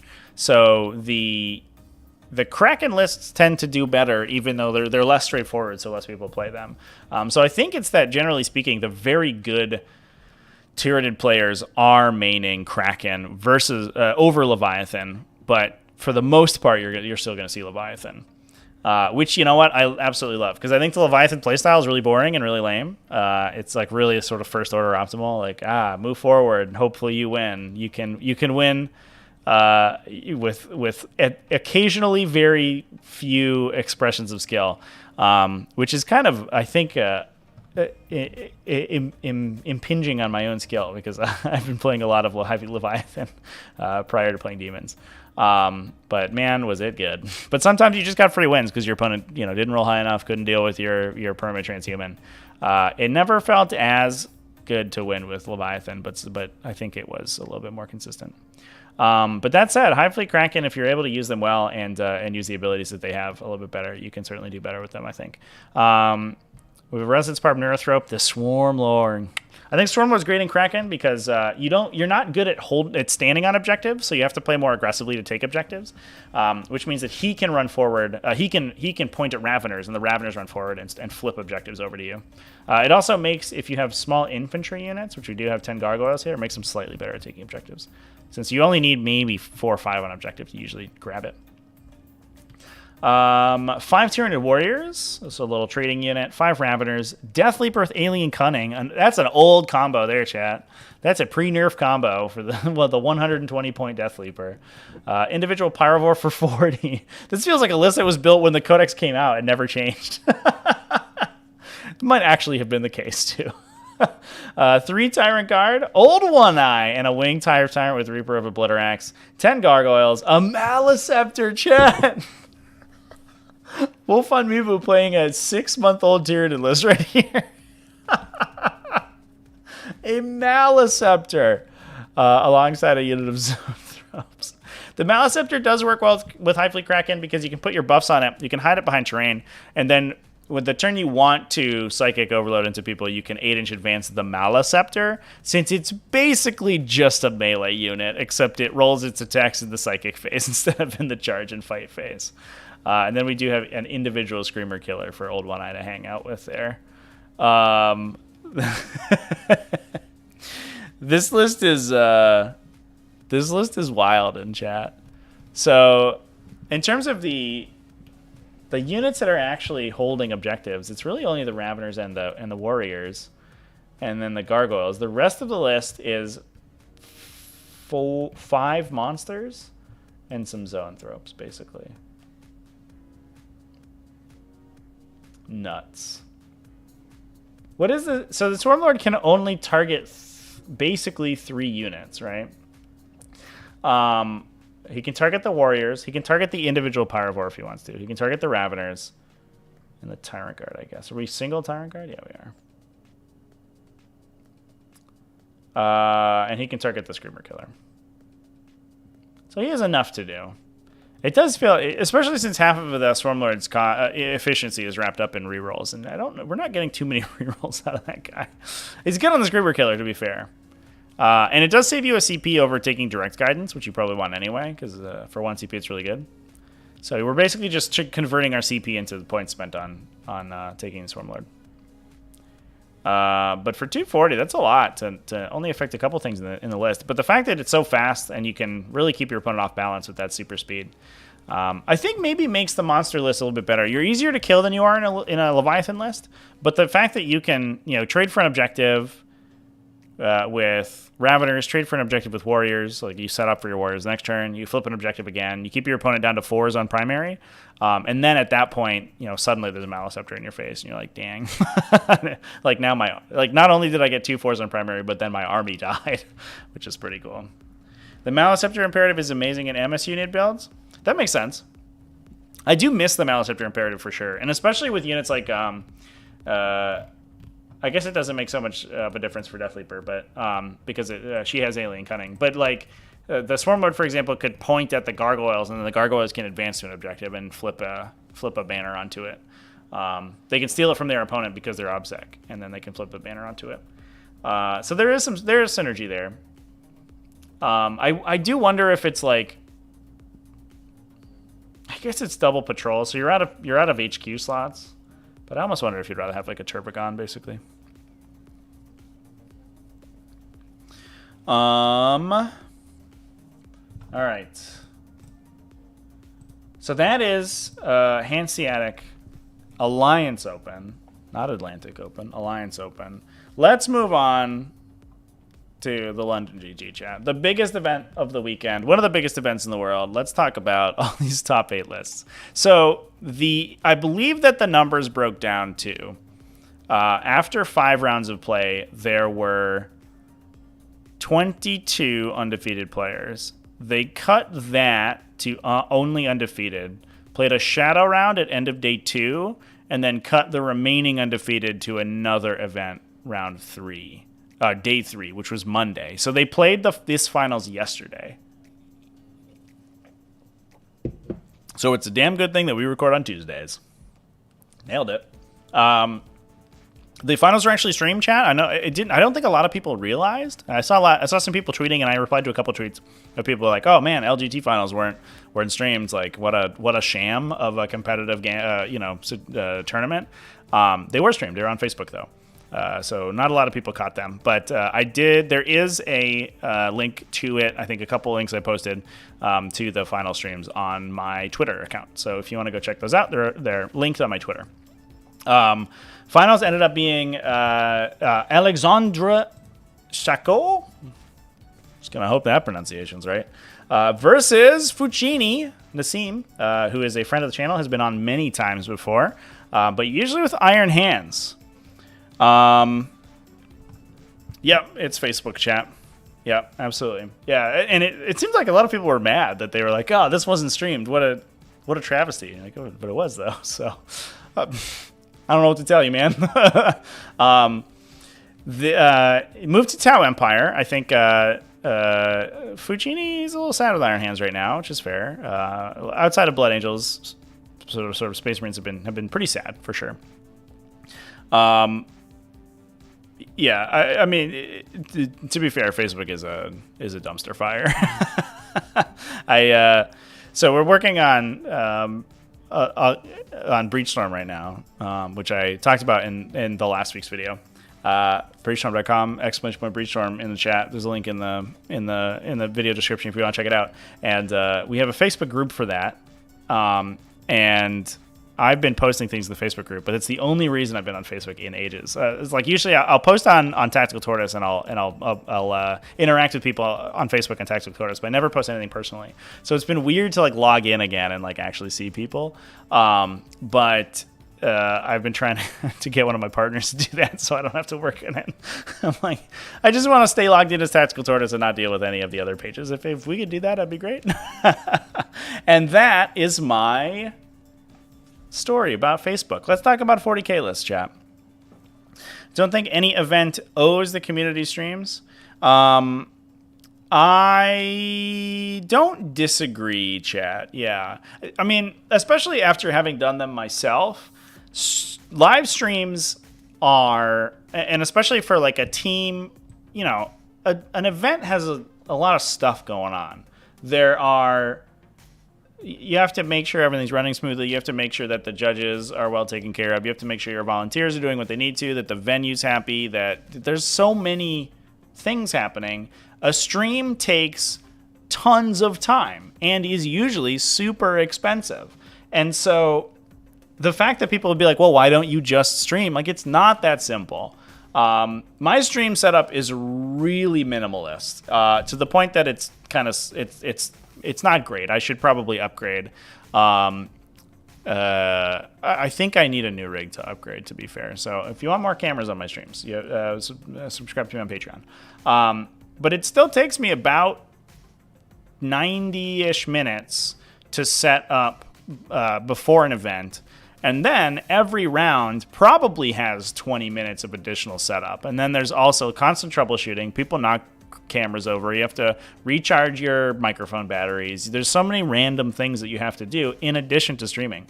So you need at least one person basically just to babysit it full time.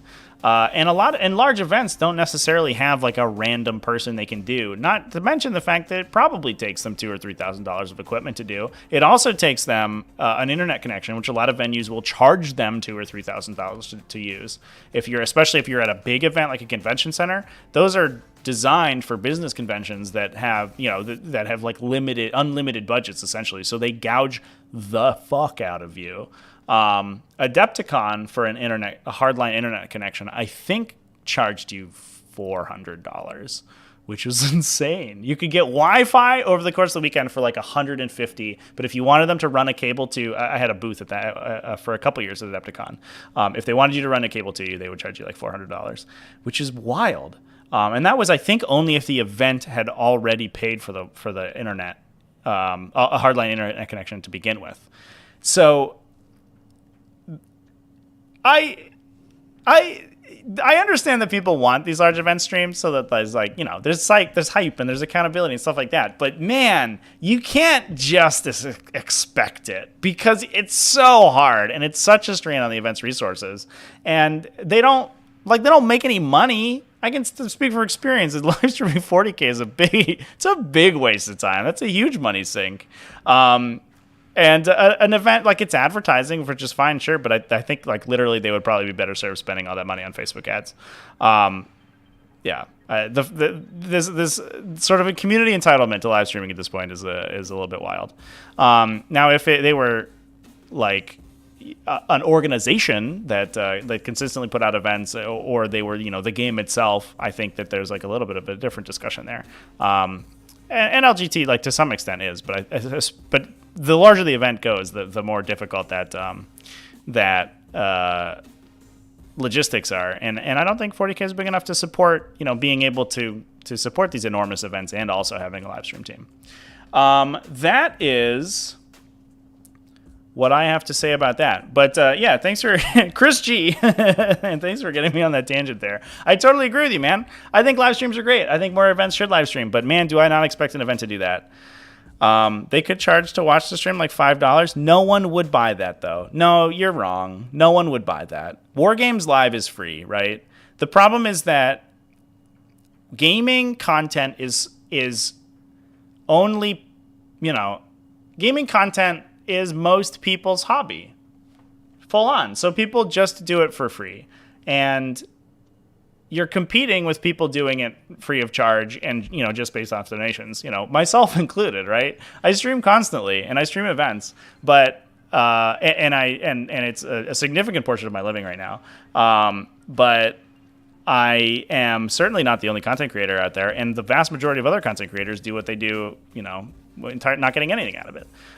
So if I were to suddenly charge a subscription service to watch any of my videos, no one would do it because they could watch Auspex. They could watch dozens of other videos. And the same goes for live streaming. No one would pay for an LGT live stream. I can say that for sure right now. And that would just be... Then at that point, right, you're putting all the money into equipment and stuff like that. You're charging people a subscription fee to go watch it. And then you're just be losing all your money. And you wouldn't even get the exposure that you would from live streaming it. Yeah.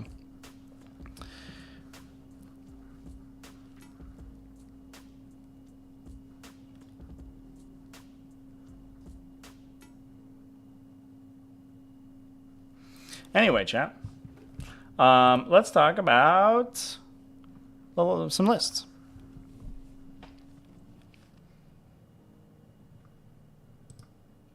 Should we start at the bottom, start at the top? Let's start at the bottom. We'll go through all 8 of these before we wrap up the video. Man, we've been going for a really long time. This has been a good episode. We had so many lists to talk about, and so many of them have been sick. Hell yeah. So we have light Harlequins, 6 players in Starweavers, 2 more. Oh, this is just the list that we just talked about. All right, well. That was easy. Mike Porter's list. Go see the list we talked about, Arnie. Dick Vanderhurst playing OBSEC Dynasty Necrons, a bunch of destroyers, tons of destroyers, actually. This is more destroyers than normal. 2 units of Scorpex, 2 units of Ophidians, 1 unit of Locust Destroyers, so 5 total destroyer units, plus the Silent King, plus 21 Canoptic Scarabs, and 15 Tomb Blades, and another 2 Locust Heavy Destroyers. Hot damn, chat. Is this an individual Locust Heavy? So, yeah, okay. So it's 4 units of ground-based destroyers, 2 of 6, 2 of 3 Ophidians, 3x1 Locust Heavy Destroyer, 3 units of Scarab Swarms, and 3 units of Tomb Blades, 1 of 9, 2 of 3, excuse me. The Tomb Blades are kind of a nice sync for the Silent King because he can give them rerolls to hit. So they actually do a lot of damage. They're good at clearing chaff. And especially since you're trading Ophidians and the smaller units, like the smaller... excuse me, what is the word? The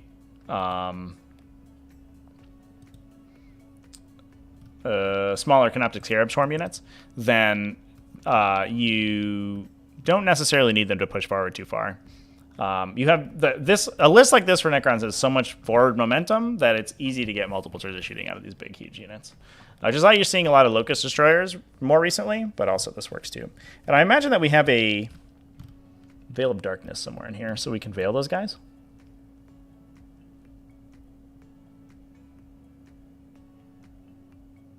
Oh, just kidding. All right, fair enough. Yeah, well, I guess we are bringing triple detachment, so you actually do want to conserve CP in that case of situation. Sixth place, Lewis Fitzsimmons, excuse me. Our first Chaos Space Marine of the event. First out of 5, right? 1, 2, first out of 4. 50% Chaos Space Marines, chat. Wow. This is a Creations of Bile. Absolutely love it. Demon Prince, Dark Apostle with Illusory Supplication. We're painting our Chaos Terminators bile-colored purple, I guess. No Chaos Terminators, actually, chat. So we're going to be putting it on Chosen Bricks. A Lord Discordant on Hellstalker. A unit of Accursed Cultists. I played against these. Kidda Crew played them against me on a stream game, and I was really impressed by them. For 75 points, you actually get a pretty decent amount of melee attacks out of these guys. And they just fill a troop slot, which feels good. 2 units of Cultists, 1 unit of Legionaries. Obviously, they do have, I believe, the Cultist restriction, so you have to have as many units of Space Marines in your army as in your detachment as you have Cultists. So you can't just take them, but it is a cross detachment. So if you're taking a bunch of Elite's choices, and you're probably fine. We have 2 big chosen units, 1 Mark of Khorne, 1 Mark of Slaanesh. Blocking Rune of Damnation on a 10-man, 8-man, excuse me. Is this 8 or 9? 1, 2, 3, 4, 5, 6, 7, 8, 9. Okay, a 9-man. We have a second unit. This one also a 9-man. No upgrade, or just Black Mace on that guy. So he has he's a little bit better in melee with that Mark of Khorne. 2 units of 5 possessed. Big unit of Chaos Bikers. Just kidding. It's only 4. Yeah, only 4. 2 Combi Meltas though. I like the Chaos Bikers in Creations of Bile, by the way. I played against them. I think I talked about them in a game I played on stream. But they're core keyworded, so you have access to the Advance and Charge stratagem out of the Creations of Bile, and they turbo boost, so they just go 20 inches and then charge, which is pretty good, especially if you have Combi Meltas in the unit, so you can still fire the Combi Meltas. You can't fire the Bolters, obviously, but you can still fire the Meltas. And the rest of the unit just fires pretty well. You have the Bolt, the Combi Melta, bolt gun half plus the 2 bolt guns on the bike for each guy, so they actually shoot a lot of individual gunshots too. So they're good at clearing screens. They're super fast if you want to get them to objectives, and you can body block with them because they're not infantry. So sometimes you can stop people from moving. Just a super solid utility unit to have. Really like these guys.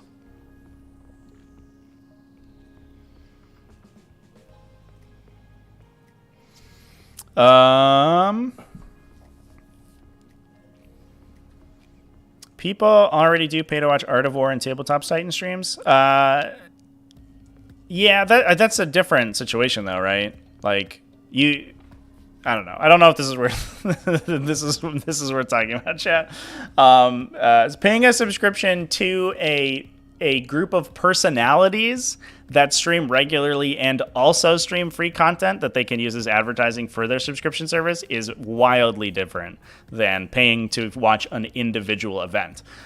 If the question was like, would I pay a subscription fee to watch like War Games live stream events every week? Yes, and in fact I do because I'm a $10 patron with him.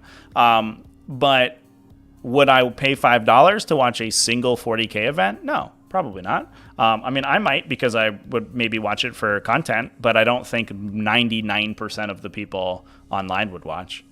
You're better off like streaming to Twitch and making like chat subscriber only or something so that you can get people to subscribe that way. Ewan Bedford Cooper with a Chaos Space Marine list.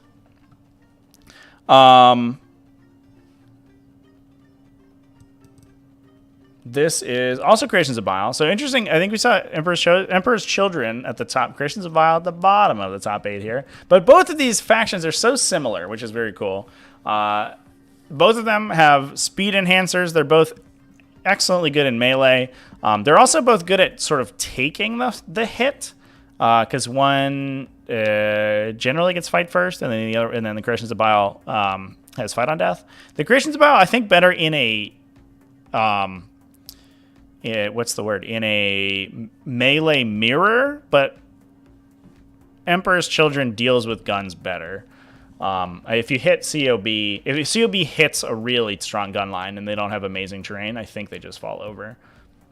COB also have very little to do against mortal wound spam too. They just kind of die to that too. So one big unit of Chosen with Black Rune of Damnation. Oh man, this is so interesting. So I've joked in the past that every single Chaos Space Marine list is the big Terminator brick. plus whatever, and it looks like we're moving away from that, and everyone's on Chosen now, which is a little bit cheaper and a little bit faster, but also more easy to kill because they don't have that 2+ base save. So they don't like wombo combo with Black Rune of Damnation so much, but I think that people are realizing that if you illusory supplicate a unit plus have Black Rune of Damnation, it's probably hard enough to kill that having that 2+ save isn't the end of the world. And getting the extra speed and a couple extra points out of your list probably makes more sense. Especially since there's like there's like anti-synergy between Terminators paying for all these ranged weapons that you're going to put in their unit. Sometimes you're taking Reaper autocannons, you're taking multi-meltas, or you're taking combi weapons, and everyone's got a Storm Bolter. But when you advance and charge with Creation's Bile, you can't shoot most of those guns. You can only shoot the combi meltas, and you end up paying for a lot of weapons that you don't end up using, whereas Chosen just have a bolt gun for free, which they don't usually really care about. Low unit possessed, 2 units of 5 possessed, 2 units of 5 warp talons. These are really good for trading for objectives because they can do a ton of damage on the charge with +1 strength from Creation's Bile, and then if they hit the charge back, they fight again in your opponent's turn, obviously not in the same turn. A Twisted Regeneration Demon Prince out of Nurgle with Golax the Decayed for auto wounds. A Gorget of Eternal Hate. Lord Discordant, so he gets a 0+ armor save, excuse me. Very difficult to kill, that dude. Although he doesn't do quite as much damage as the Flames of Spite guy, who we do not have elsewise. We just have 2 regular Lord Discordants. That's super interesting. 2 individual Chaos Spawn and Legionaries. I wonder if that's like a meta game selection or maybe a terrain selection, because UK tournament circuit has its own terrain. Which I played some games on stream. Wasn't a big fan. It was really easy to alpha strike people on that terrain, which kind of sucked. And but it didn't have a ton of light cover. Usually the light cover was very narrow and keyed to obscuring terrain, so that if you touched it, you would often be seen.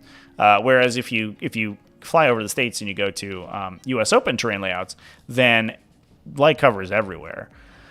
And in that case, I could see having the Terminators to get to a 0+ save from Armor of Contempt plus the 2+ save makes them a lot more interesting of a target. Whereas if you're just worried about being either in or out of line of sight, I guess the extra armor save doesn't matter so much. The Chosen being faster matters a lot more. In Creation's Bile, Chosen are arguably better than Terminators. I agree with that, chat. Wolf on Mibu is here. What's up, dude? You missed us talking about your list. We talked about your list from Alliance Open, chat. Lucas Bernard, our only Tyranid player, top 8 for LGT. Pretty good. It is a Leviathan list. 3x 5 Tyranid Warriors. 2x3 Zone Throws. Man after my own heart, although he is playing Harpies. What a fool. Alongside Deathleap, Breathalion Cunning. It's so interesting. That's back only in Europe. Only in Europe do they want to pay 120 points for Deathleaper. Deathleaper's so sick, though. I kind of miss her. I might put her back into my list. A Winged Hive Tyrant. Hive is spelled Hyve, so that's interesting. Reaper of Obliterax and Adaptive Biology. 1 Neurothrope. No Resonance Barb in the Neurothrope. Oh, double Neurothrope. Oh, I love that. Oh, chat. So this is great. Yeah, 3x5 Tyranid Warriors, Tyrant Guard, Deathleaper, 2x Zoanthropes. 2 Biovores, 2 Harpies, 1 with Dermionic Symbiosis, 1 with Synaptic Enhancement. Could take or leave the Harpies, but otherwise it's a pretty normal list. Good stuff. Pushing up even farther, we have more Chaos Space Marines to talk about, chat. We're never done talking about Chaos Space Marines. Emperor's Children now, finally. Here's the question. Do we have Terminators? We do have Terminators. So Rusty Shackleford, maybe you're correct there. The Chosen are better than the Terminators in Creation's Bile. Mostly because they can advance and charge, right, chat? The Terminators in Emperor's Children just get the charge buff from Honor the Prince, so the automatic 6 to charge. So they don't need to advance and charge. Whereas you'd much rather have that on the Chosen. Let's see. 1 Demon Prince. A Master of Possession with Liber Hereticus for +1 to cast. Mark of Slaanesh on a Dark Apostle with Illusory Supplication. 1, 2, 3, 4, 5 units of Noise Marines. I love it. These Noise Marines are sick, by the way, chat. They're just real. They're super solid at trading, and the Blastmasters do sort of insane damage. You don't even need the Sonic Blasters on the regular guys. You just take the Blastmaster weapon. The 10-man Chaos Terminator squad with Black Rune of Damnation. 2 Venom Crawlers with Excruciator Cannons. That's the only gun they have, I think. I don't think they have a second one. So you don't need to talk about that. And how about on the spoiler? No hit penalty for shooting both combat weapons and fists. For Emperor's Children? Yes. That's a big deal. I agree, champ. It makes the fists like way more viable. I've definitely found that. I mean, Albanon helps a ton, right? Because he gives you the rerolls on the 4+. But I found that the fist on non-Emperor's Children armies tends to be pretty tough. I don't know. Like, the no penalty for shooting the combi weapon sides is pretty cool, but definitely the no fist is a big deal. The no -1 to hit in melee. Fushini took a Farsight Enclaves list. Pretty different. We've seen all Tile Sept recently, but moving to Farsight Enclaves for LGT. A Cold Star Commander with Master of the Killing Blow. That one I don't know what that does, chat. That's unfortunate. I have to look up another thing today. Man, we are getting really in the weeds with some of these lists, chat. Master of the Killing Blow. Rending on all attacks, and you shoot through damage ignores. Oh wow! So we're taking a he's gonna kill Abaddon with that guy right there. Except he didn't. I think was how that game ended up. Burst cannon, 2 burst cannons, high output burst cannon, Nervous Surge plasma. So no invuln save plasma, standard plasma rifle. A second guy with exemplar of the Montka. And then we have a Precision Hunter Commander. Yeah, so we're all in on commanders. It is Farsight Enclaves. It's kind of how they roll. A DeWalt Advanced Burst Cannon, 2 Plasma Rifles.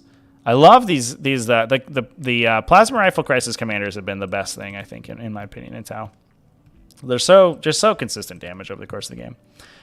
Looks like 2x3 Burst Cannon plus Psychic Ion Blaster Crisis Battlesuit units, 2 Sunshark Bombers. A Bagel Hunter's Plate, Enforcer Battlesuit Commander with Precision of the Hunter, so he's super tough to kill. With 2 Cyclic Ion Blasters, Plasma Rifle, and a Thermoneutronic Projector. So he's got the melee buff as well to benefit from Precision of the Hunter. So he's 4 base attacks plus D6 plus 2 off of the Punchy Fist as well. So he attacks a grand total of D6 plus 6 times. He only hits on 3s, I believe, if I remember correctly, but he full rerolls everything at strength 4, AP 2 damage. So he's really good at killing, sort of, especially like sort of mid-level infantry. 10 Breachers, 5 Crisis Battlesuits, the Burst Cannon, Cyclic Ion, and Plasma Rifle. Shield generators on 3 of them. And a Stimulant Injector on the Shasbra. 2 units of Crude Hounds that you have to take because they're awesome, and a Devilfish.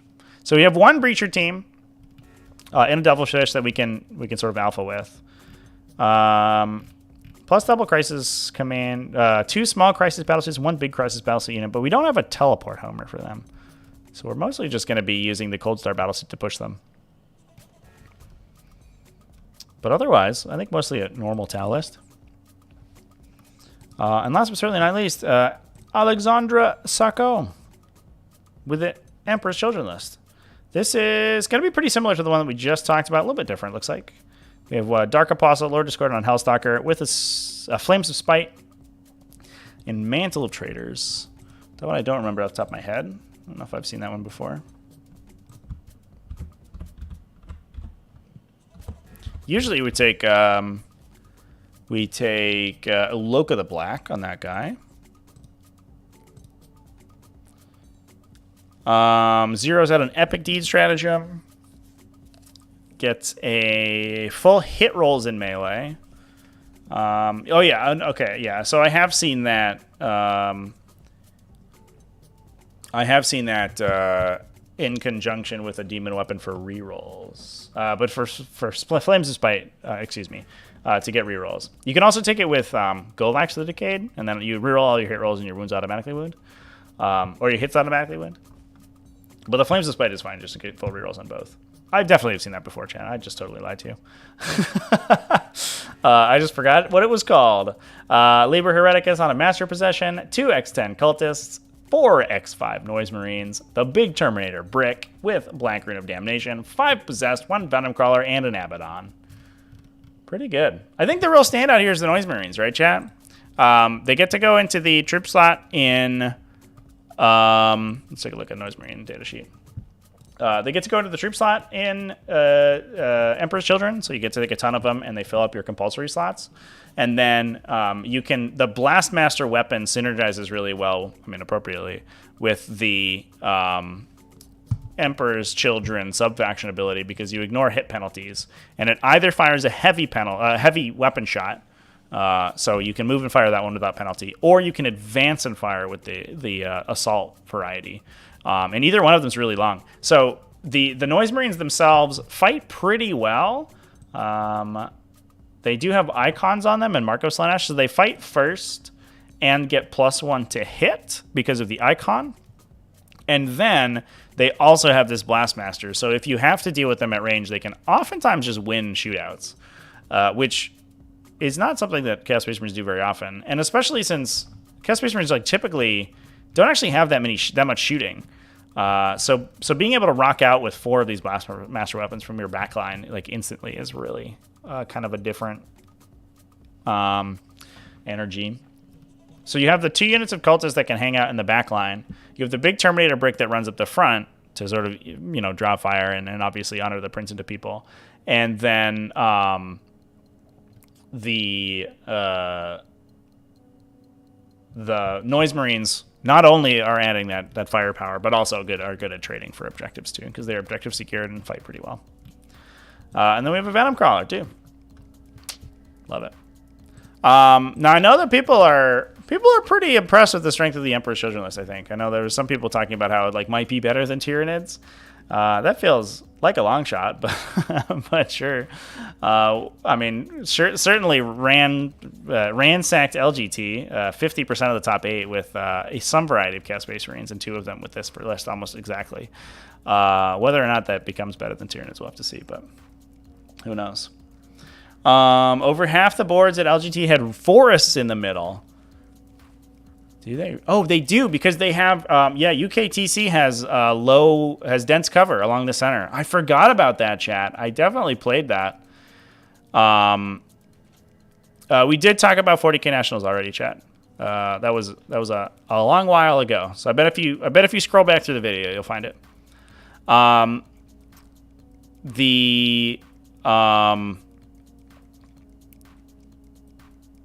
Yeah, they have low ruins, and they use the actual low ruin, low sort of ruined wall terrain trait, where it's a dense cover wall.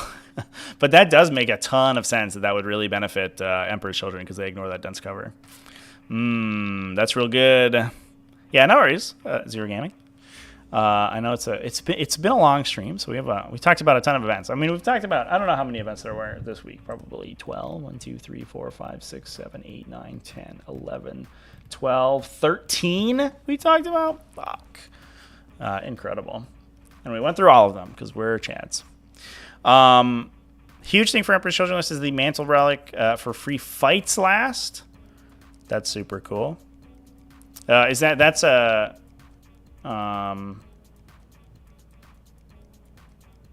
is that an Emperor's Children stratagem? This shows how much I'm playing against Emperor's Children, chat. I'm so used to getting crushed by Creations of Bile that I don't know all of the Emperor's Children's stuff. It is Soporific Gaze. Yeah, for free once per turn. Oh, wow, that's good. So you save TCP on that? Okay, chat. That's solid. All right, I'll buy it. So you have a plethora of fights first and a fights last effect? Real good. Yeah, ignore hit modifiers is pretty sick. Cool. Well, I learned something new today, chat. I did not know that that stratagem existed, but now I do. Very cool. I think we're going to go ahead and wrap it up there, though, chat. This is a really, really long weekend full of events. So many huge events this weekend, but we talked about so many lists. It's been awesome. Yeah, generally really excited about it. As a reminder, I'm going to be live this weekend, but not on this channel. I'm going to be over on Wargames Live. I'm going to be with Joe and co-commentating with him the Battle for Salvation Major over in New York. So that's exciting. I'm going to be leaving Friday for that, so I'm probably not streaming on Friday. But it should be good. I have been posting a ton of stuff over on the replay channel. If you're not over there, then go check that out. There have been a lot of sort of stream clips and obviously VOD replays from games that I've played or I've commentated. And we just got monetized over there, so that's super exciting. I just posted a video just before going live today, so probably about 2.5 hours ago, about the Malefic weapon rule. That I'm pretty excited about. And if you want more little tiny rule breakdowns like that, where I talk about like super weird rules that not a lot of people know the interaction before, then I will do more of those. I just have to get less death threats this time. That'd be great. And yeah, otherwise, I'll be live with regular gaming over on Twitch tomorrow. So that's going on. Cool, chat. That's it for me. I'm going to go ahead and log off. Thanks, everyone, for watching. Remember to keep it classy, folks. Have happy wargaming. And